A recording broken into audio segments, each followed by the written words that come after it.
Friends, आज हम जिस टॉपिक को पढ़ने वाले हैं वो है पारिस्थितिक तंत्र। और इसके पहले हम लोगों ने पढ़ा था पर्यावरण के बारे में, तो जिन्होंने पर्यावरण वाला वीडियो नहीं देखा है वो उसको देख लीजिएगा। तो उसका पारिस्थितिक तंत्र, अगर हम देखें पारिस्थितिक तंत्र, तो इस वर्ड को अगर हम इसका विच्छेद करें, संधि विच्छेद करें, तो देखेंगे पारिस्थितिक तंत्र यानी कि इकोसिस्टम जो है, यानी कि इकोलॉजी। तो इसमें एक वर्ड आता है आइकोस, ठीक है। तो जो आइकोस वर्ड था वो सबसे पहले किसने दिया था? अर्नेस्ट हैकेल ने दिया था। उसी से आगे चल के बना पारिस्थितिक तंत्र। और अगर हम बात करें पारिस्थितिक तंत्र, तो पारिस्थितिक तंत्र या इकोसिस्टम वर्ड सबसे पहले किसने दिया था? एजी टेंसिले ने दिया था। किसने दिया था? एजी टेंसिले ने दिया था, ठीक है। ये अक्सर पूछ लिया जाता है, कोई भी जो ऑब्जेक्टिव क्वेश्चन आते हैं, एग्जाम आते हैं, उनमें पूछ लिया जाता है कि पारिस्थितिक वर्ड सबसे पहले किसने दिया था। तो पारिस्थितिक तंत्र वर्ड सबसे पहले एजी टेंसिले ने दिया था। और आइकोस यानी कि पारिस्थितिक, ठीक है, तो ये वर्ड सबसे पहले किसने दिया था? आइकोस जो है वो दिया था अर्नेस्ट हैकेल ने। तो आप लोग याद रखिएगा। अब दोस्तों, पारिस्थितिक तंत्र क्या होता है? तो देखो, हमने आपको बताया था पर्यावरण क्या होता है। पर्यावरण दो शब्दों से मिलकर बना था, परि प्लस आवरण, यानी कि जीव और उसके चारों ओर जो भी सराउंडिंग, मतलब जो वातावरण है, तो वो क्या कहलाता है? उसका पर्यावरण कहलाता है। अगर हम बात करें पारिस्थितिक तंत्र, ठीक है, तो पारिस्थितिक तंत्र क्या है? पारिस्थितिक तंत्र विज्ञान की वो शाखा है, ठीक है, किसके अंतर्गत आता है? ये भी एक प्रकार का साइंस है। तो पारिस्थितिक तंत्र विज्ञान की वो शाखा है जिसमें जीव का, किसका? जीव का, उसका जो समुदाय है, ठीक है, उससे उसके संबंधों का अध्ययन करते हैं, इंटरैक्शन, ठीक है। जीवों का किससे अध्ययन करते हैं? उसका जो वातावरण है, एनवायरमेंट है, उससे संबंधों का अध्ययन करते हैं, ठीक है। जैसे ये क्या है? एक जीव है, ठीक है, और इस जीव का इसके वातावरण के साथ, ठीक है, किसका अध्ययन करना? जो भी इंटरेक्शन, मतलब क्रियाएं होती हैं, उनका अध्ययन करना। ये किसके अंतर्गत आता है? पारिस्थितिक तंत्र के अंतर्गत आता है।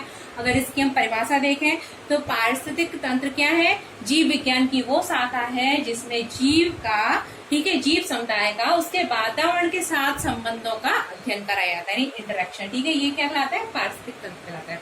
अगर हम बात करें पारिस्थितिक तंत्र जो है वो किससे मिलकर बना है, उसमें दो घटक होते हैं। एक होता है जैविक घटक और दूसरे किस प्रकार के घटक होते हैं? अजैविक घटक, ठीक है। कोई भी तंत्र, ठीक है, कई घटकों से मिलकर बना होता है। उसी तरीके से हमारा पारिस्थितिक तंत्र भी दो प्रकार के घटकों से मिलकर बना हुआ है, जिसमें से एक जैविक घटक, दूसरा है अजैविक घटक।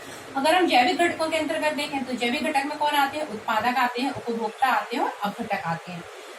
और अजैविक घटकों की बात देखें तो उसमें प्रकाश, तापमान, आर्द्रता, वायु दाब, जल, मृदा और खनिज, ये क्या है? हमारे जो पारिस्थितिक तंत्र है, इकोसिस्टम है, उससे कैसे घटक है? अजैविक घटक है। अब दोस्तों, अगर हम देखें उत्पादक, तो पहले मैंने बता दिया था पर्यावरण जब पढ़ा था कि उत्पादक क्या होते हैं। उत्पादक मतलब होता है कि ये, इसके अंतर्गत हरे पेड़ पौधे आते हैं, ठीक है, जो कैसे होते हैं? स्वापोषी होते हैं। कैसे होते हैं? स्वापोषी, यानी ऑटोट्रोप्स होते हैं। और ये अपना भोजन क्या करते हैं? खुद बनाते हैं, ठीक है। इसके लिए किसकी आवश्यकता होती है? सूर्य के प्रकाश यानी सनलाइट की आवश्यकता होती है। अपना भोजन खुद बनाते हैं। अब जो उत्पादक होते हैं वो कितने प्रकार के हो सकते हैं? दो प्रकार के हो सकते हैं। एक तो होते हैं जलीय और दूसरे क्या होते हैं? स्थलीय। जलीय मतलब जो जल में रहने वाले जो प्लांट होंगे, और स्थलीय मतलब जो स्थल यानी जमीन पर रहने वाले जो प्लांट होते हैं, पाए जाने वाले प्लांट, ठीक है। अब ग्रीन प्लांट ऐसा नहीं है कि स्थल में ही होते हैं, वो कहाँ? जल में भी होते हैं, और जल में भी फोटोसिंथेसिस की क्रिया होती है और वो अपना खाना बनाते हैं। और उस खाने को, उस भोजन को कौन क्रमशः उपभोक्ता लेता है? उपभोक्ता के अंतर्गत प्राथमिक, द्वितीयक और तृतीयक उपभोक्ता आते हैं। तो उत्पादक में क्या आते हैं? उत्पादक में आते हैं ग्रीन प्लांट, हरे पौधे, जो कैसे होते हैं? स्वपोषी होते हैं। और ये जलीय और स्थलीय दोनों प्रकार के हो सकते हैं, ठीक है। अगर ये जल में होंगे तो ये क्या कहलाएंगे? जलीय उत्पादक, ठीक है, यानी कि हरे पौधे जल वाले। और अगर स्थल में है तो स्थलीय उत्पादक कहलाते हैं। इसके बाद अगर हम देखें तो उपभोक्ता, उपभोक्ता कौन होता है? यानी कि जो कंज्यूमर, यानी कि उत्पादक द्वारा बनाए गए जो भोजन है उसका उपभोग करने वाला क्या कहलाता है? उपभोक्ता कहलाता है। और इसके, और दोस्तों हम भी क्या है? एक उपभोक्ता ही है, ठीक है। तो उपभोक्ता जो होते हैं उसके अंतर्गत तीन कैटेगरी आती है: प्राथमिक उपभोक्ता, द्वितीयक उपभोक्ता और तृतीयक उपभोक्ता। अगर हम बात करें प्राथमिक उपभोक्ता की, ठीक है, तो प्राथमिक उपभोक्ता में कौन आते हैं? प्राथमिक उपभोक्ता में आते हैं शाकाहारी। कौन आते हैं? शाकाहारी, यानी हर्बीवोर। हर्बीवोरस जो होते हैं शाकाहारी, वो काय में आते हैं? प्राथमिक उपभोक्ता में आते हैं। और ये डायरेक्ट अपना भोजन किससे लेते हैं? ये डायरेक्ट अपना भोजन जो है वो हरे पेड़ पौधे जो होते हैं, यानी कि प्रोड्यूसर जो होते हैं, उत्पादक होते हैं, उनसे लेते हैं, ठीक है। यानी कि ऑटोट्रॉप्स जो होते हैं, उत्पादक हरे पेड़ पौधे, उनसे अपना भोजन प्राप्त करते हैं। और शाकाहारी है तो पेड़ पौधों से ही प्राप्त करेंगे। इसके अंतर्गत क्या आते हैं, इसके अंतर्गत अगर हम देखें तो गाय, भैंस, ठीक है, कोई भी बकरी वगैरह, आप कोई भी एग्जांपल दे सकते हो, हिरण वगैरह, ठीक है, ये किस में आते हैं, प्राथमिक उपभोक्ता में आते हैं।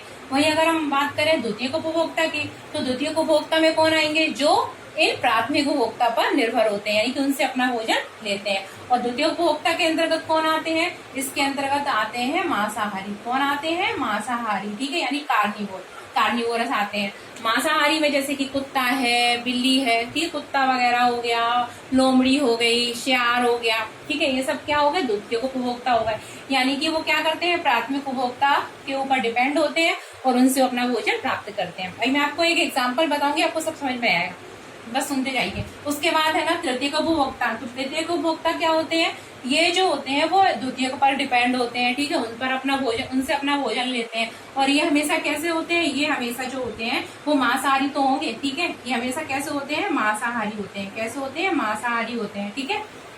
और इसके अंतर्गत अगर हम देखें तो शेर आता है, ठीक है, शेर वगैरह ये सब काय में आते हैं, तृतीयक उपभोक्ता में आते हैं, ठीक। अगर हम अपघटक की बात करें तो अपघटक जो होते हैं उसके अंतर्गत कौन आते हैं दोस्तों, अपघटक के अंतर्गत आता है बैक्टीरिया। क्या आता है, बैक्टीरिया वगैरह जो होते हैं, ठीक है, कवक, फंगस, ये किस में आते हैं, बैक्टीरिया है, फंगस है, ठीक है, यानी कवक है और ये बैक्टीरिया वगैरह ये किस में आते हैं, अपघटक के अंतर्गत आते हैं। और ये क्या करते हैं, जब ये लोग मर जाते हैं तो उन पर ये डिपेंड होते हैं, यानी मृत जीवों पर डिपेंड होने वाले क्या कहलाते हैं, अपघटक कहलाते हैं। और ये क्या करते हैं, अपना भोजन इनसे प्राप्त करते हैं, ठीक है। और ये डायरेक्ट क्या करते हैं, इनको खाते नहीं है। आपने देखा होगा बैक्टीरिया का कभी मुंह देखा है क्या, आपने नहीं देखा होगा। फंगस, कभी किसी कवक का आपने मुंह देखा है क्या, जैसे हम अपने मुंह से खाते हैं, हमको भूख लगती है, गाय अपने मुंह से खाती है, बिल्ली अपने मुंह से खाती है, कौवा, कोई भी अपने मुंह से खाता है। लेकिन आपने देखा है कि अपघटक का कभी मुंह होता है, तो वो कैसे खाते हैं, जो अपघटक होते हैं, ठीक है, तो वो क्या करते हैं, मृत जीवों से अपना भोजन ग्रहण करते हैं, ठीक है। अब ये क्या करते हैं, एक प्रकार का एंजाइम सीक्रेट करते हैं, ठीक है। क्या सीक्रेट करते हैं, एंजाइम स्रावित करते हैं। और ये क्या करता है, इनको सड़ा गला देता है, मरे हुए तो है ही ऑलरेडी, सड़ा गला के और जो भी पोषक तत्व होते हैं उनसे ग्रहण कर लेता है और इस प्रकार अपना भोजन प्राप्त करते हैं। तो ये हो गए जैविक घटक। जैविक घटक में हमने क्या पढ़ा, उत्पादक, उपभोक्ता और अपघटक, ठीक है। इसको मैं आपको थोड़ा बता देती हूँ, जल्दी से आपको समझ में आ जाएगा। एक मिनट फिर आपको बताती हूँ ये अजैविक घटक। अब देखो, जैसे कि ये क्या है, एक प्लांट है, ठीक है, ये कोई सा एक प्लांट है, ठीक है, कोई सी समझ लो उसमें ये फल लगा है, कुछ भी लगा है, ठीक है। अब ये प्लांट है, अब ये ग्रीन प्लांट है, इसने क्या करा, ये सनलाइट से अपना भोजन बनाया, ठीक है, कौन सी प्रक्रिया के द्वारा, फोटोसिंथेसिस की प्रक्रिया के द्वारा। तो ये क्या हो गए, हमारे उत्पादक हो गए, क्या हो गए, उत्पादक, हरे पौधे। अब क्या हुआ कि एक टिड्डा है, ठीक है, ये एक टिड्डा है, समझ लो टिड्डा है। अब ये टिड्डा जो ग्रॉस ओवर वगैरह जो है वो आया और इस पर उसने उसकी लीव को खा लिया, ठीक है। तो ये क्या हो गया, ये शाकाहारी है क्योंकि उत्पादक पर निर्भर है। तो ये हमारा क्या होगा, उपभोक्ता। क्या हो गया, उपभोक्ता, क्योंकि इससे उपभोग कर रहा है ना, कंज्यूमर। अब ये कैसा हो गया, प्राथमिक उपभोक्ता। कैसा उपभोक्ता हो गया, प्राथमिक उपभोक्ता। ये टिड्डा जो है वो कैसा उपभोक्ता हो गया, प्राथमिक उपभोक्ता। अब क्या हुआ कि एक मेढक वहीं से घूम रहा था, ठीक है, ये एक मेढक है,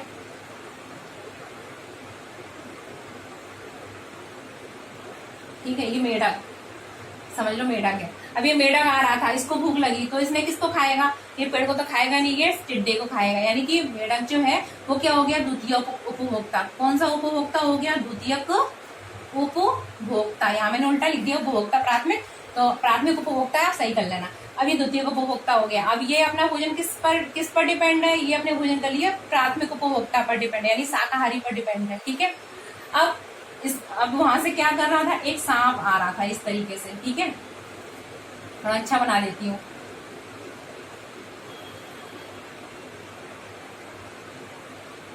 ये सांप आ रहा था, अब सांप को भूख लग रही थी तो उसने देखा मेढक है, तो सांप ने किसको खा लिया, मेढक, सांप ने मेढक को खा लिया। तो ये कौन सा हो गया, तृतीयक उपभोक्ता। कौन सा हो गया, तृतीयक उपभोक्ता, ठीक है। देखो ये भी मांसाहारी, ये भी मांसाहारी, लेकिन ये किस पर डिपेंड है, द्वितीयक पर। द्वितीयक किस पर है, प्राथमिक उपभोक्ता। उपभोक्ता किस पर है, उत्पादक पर निर्भर है। तो ये हो गया, ठीक। इसके बाद ये सांप मर गया, ठीक है, मान लो कि ये आप हो, आपके घर में सांप निकला, आपने इसको डंडे से और इसको मार दिया, ये मर गया। अब क्या हुआ, ये मर गया तो यहाँ पे अपघटक वगैरह बैठे हैं, ये कौन है, अपघटक, ठीक है, डिकम्पोजर वगैरह। ये क्या करेंगे, इसको सड़ा गला देंगे, ठीक है, और कुछ एंजाइम निकालेंगे और फिर ये मृदा में मिल जाएगा, ठीक है, जो उसके तत्व होंगे वो सब मिट्टी में मिल जाएंगे। तो इस प्रकार है ना, ये एक चेन भी चलती रहती है, जिसको हम क्या बोलते हैं, खाद्य श्रृंखला। क्या बोलते हैं, खाद्य श्रृंखला, ठीक है, ये भी इसके अंतर्गत ही आता है, फूड चेन बोलते हैं। इस प्रकार से हम एक दूसरे पर निर्भर होते हैं, ठीक है। और इसमें क्या होता है, जो ऊर्जा होती है, ठीक है, वो एक से दूसरे, दूसरे से तीसरे, इस तरीके से ऊर्जा पहुंचती आती है। आपने पढ़ा होगा कि ऊर्जा जो होती है वो एक से दूसरे रूप में स्थानांतरित होती रहती है। हम पढ़ेंगे और क्या क्या होता है, अभी तैयार रखिए बस फूड चेन। इसके बाद हम देख रहे हैं अजैविक घटक। जैविक पूरे हो गए, उम्मीद है आपको समझ में आ गए होंगे। अजैविक घटक में क्या है, प्रकाश। तो प्रकाश जो होता है हम कहाँ से लेते हैं, सनलाइट, ठीक है, सूरज का प्रकाश होता है, ठीक है। तापमान, टेम्परेचर, ठीक है, तो ये भी आपको पता ही होगा टेम्परेचर क्या होता है। आर्द्रता मतलब क्या होता है, नमी, ठीक है, ह्यूमिडिटी। अभी आर्द्रता का वाला मौसम, ह्यूमिडिटी वाला मौसम ही चल रहा है। वायुदाब मतलब एटमॉस्फेरिक प्रेशर, ठीक है। जल, जल आपने पढ़ा ही होगा भूगोल में, यहाँ पढ़ाने की जरूरत नहीं है। मिट्टी भी आप लोगों ने भूगोल में पढ़ी होगी, सॉइल के बारे में, ठीक है, बाकी कुछ नहीं इसमें आता है। और खनिज, खनिज लवण वगैरह जो होते हैं, खनिज रहते हैं। तो ये आपको सिर्फ नाम याद रखने हैं। इसके बाद